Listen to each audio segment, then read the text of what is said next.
أعوذ بالله من الشيطان الرجيم. بسم الله الرحمن الرحيم. Assalamu alaikum warahmatullahi wabarakatuh.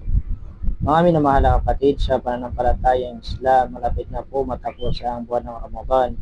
Kaya naman bilang isang Muslim ay sikapin natin nang hindi pa matapos ang Ramadan ay tayo ay makapagbalik loob sa Allah, tayo ay mapatawad ng Allah subhanahu wa ta'ala at tayo ay sumunod sa kanyang mga kautusan, ipagbawan natin sa ating mga sarili lahat ng kanyang mga ipinagbabawal.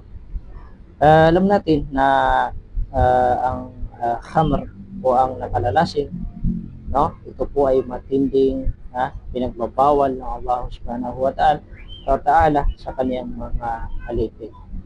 So nakakalungkot dahil merong mga tao na nagsasabi na sila ay Muslim daw, ngunit sila ay kumakain o kaya ay umiinom ng nakalalasing tulad ng yung alak. So lahat po ng nakalalasing ay ito po ay pinagbabawal ng ating relihiyong Islam. Lalong-lalo na sa mga kabataan, mga estudyante, o kaya ay nakatira sa mga lugar ng mga non-Muslim, no? Merong mga kaibigan na non-Muslim, so maaaring sila ay maapektuhan, maaaring sila ay makainom ng mga ipinagbabawal ng ating relihiyong Islam.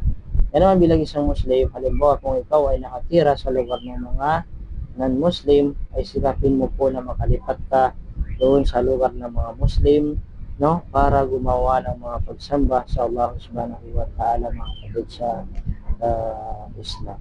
So lahat po ng nakalalasing ay haram, ipinagbabawal ng ating relihiyong Islam. An Abdullah ibn Umar radhiyallahu anhuma anna Rasulullah sallallahu alaihi wasallam, katotohanan ang sugod ng Allah na si Propeta Muhammad sallallahu alaihi wasallam ay nagsabi, sinabi niya na kullu muskirin khamrun, na kullu muskirin haramun, rawahu Muslim. Lahat daw ng nakalalasing, sabi ng mahal na Propeta Muhammad sallallahu alaihi wasallam, ay tinatawag na khamr, at lahat ng nakalalasing ay haram, pinagbabawal ng Allah subhanahu wa ta'ala.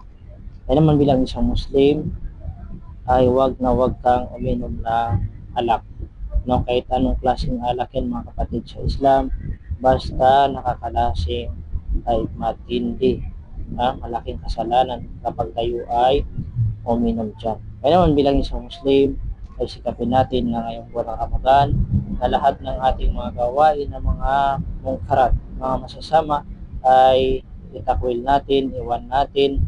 Huwag na natin balikan yung mga gawin natin na mga masasama.